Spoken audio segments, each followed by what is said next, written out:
Hey there, hi there, ho there, how are you doing today?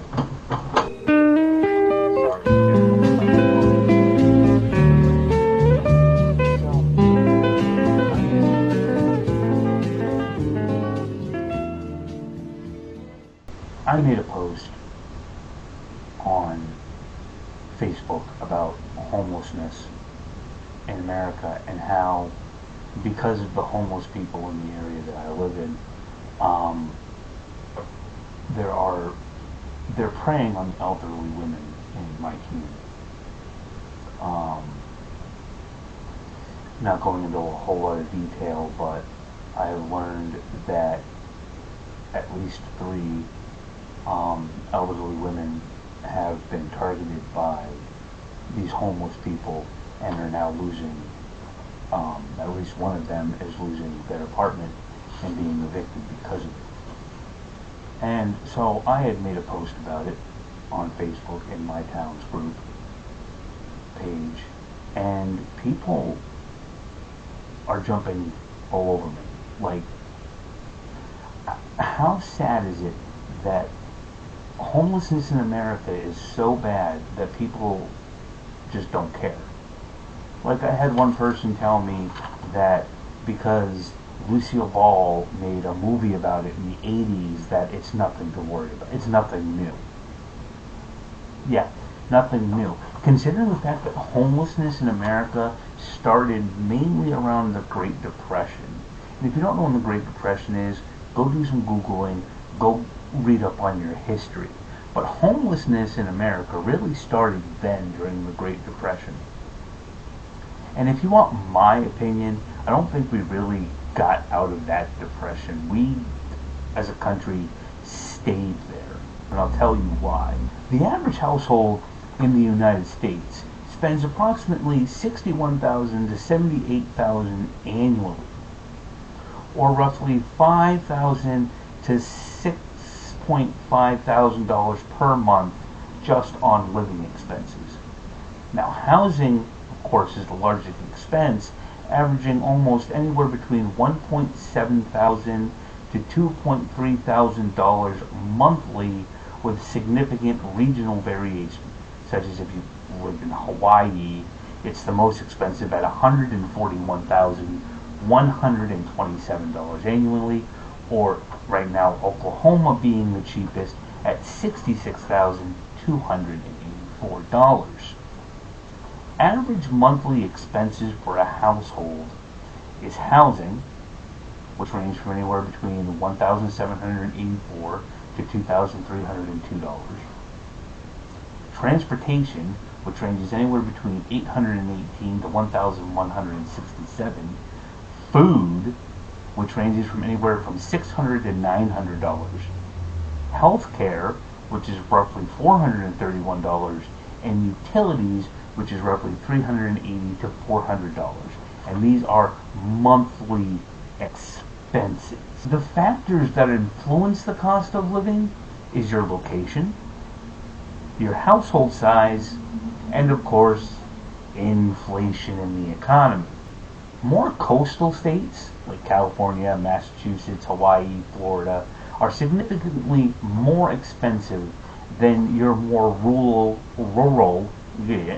and Midwestern states. Inflation is the biggest thing, because essential expenses have risen by $15,400 per year since 2019, tightening budgets despite income increases. Despite income increases? What income increases? A single person's monthly costs, including rent, are roughly $2,924. Bull-ish. Where are you living that your monthly costs, including rent, as a single person is less than $3,000? A family of four can expect to pay around $7,000.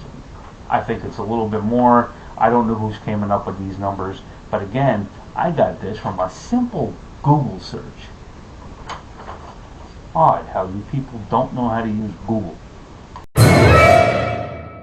The reason I find this whole increase in inflation making, as they say, despite income increases in homes, The federal minimum wage in the United States of America is $7.25 per hour. And that rate hasn't changed since 2009, covering non-exempt employees under the Fair Labor Standards Act, FLSA. But of course, many states and places have raised their minimum wage, and workers are entitled to the higher the state or federal. And as early as 2026, this year, 30 plus states have higher wages. However, those wages don't match the increase in living. The federal minimum wage is $7.25 an hour.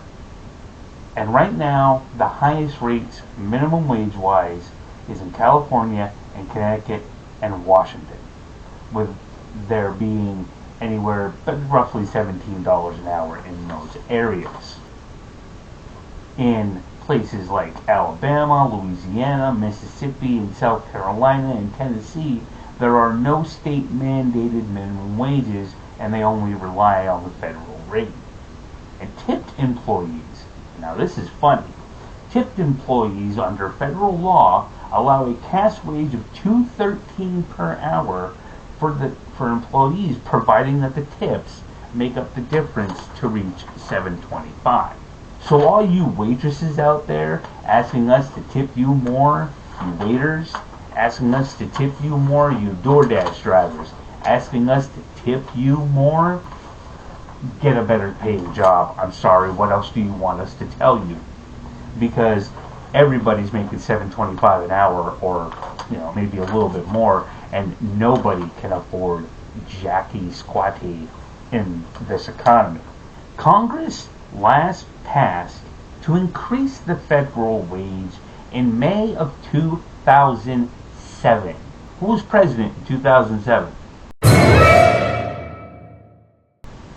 This law, known as the Fair Minimum Wage Act of 2007, implemented increases in 3 steps, with the final increase to $7.25 an hour taking effect on July 24th, 2009. But no one's voted on it, and why is that? You people want to sit there and blame the current president.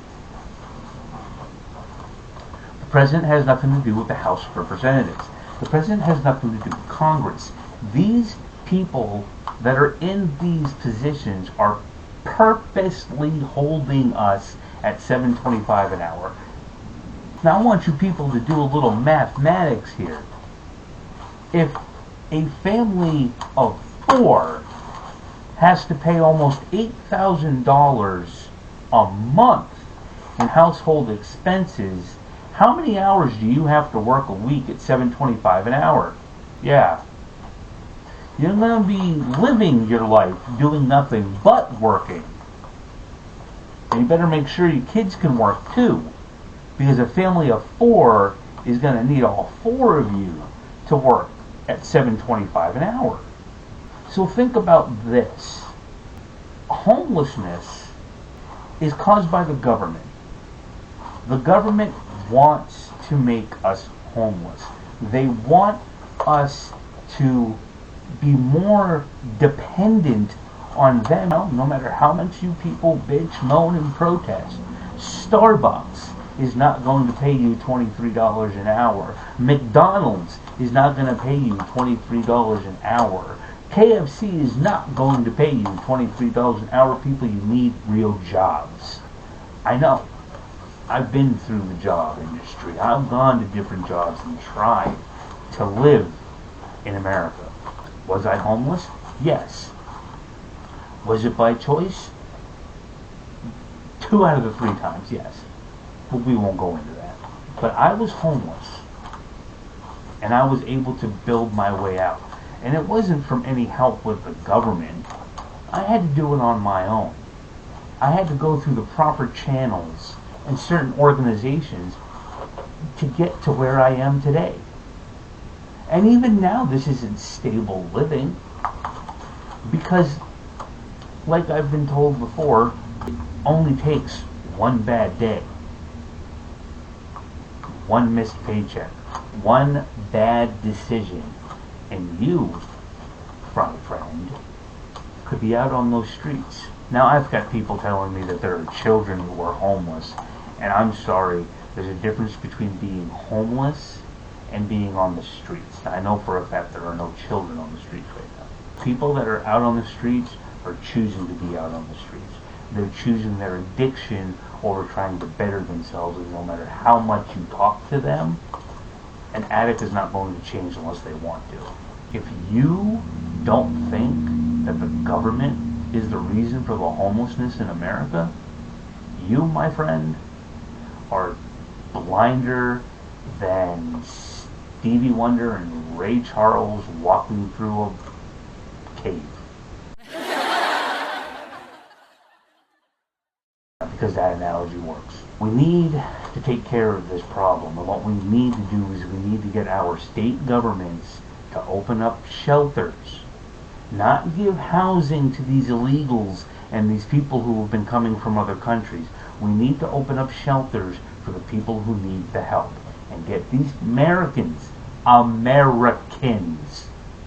off the streets and into a better living situation before we worry about people beyond our own borders and people who have come into our borders illegally.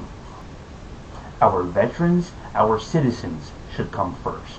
But please, for the love of God, understand that the government, democratic government at that, have been keeping you people down, have been voting to make sure that we as American people do not make it. Don't blame this on one person because you don't like them. Have a good one.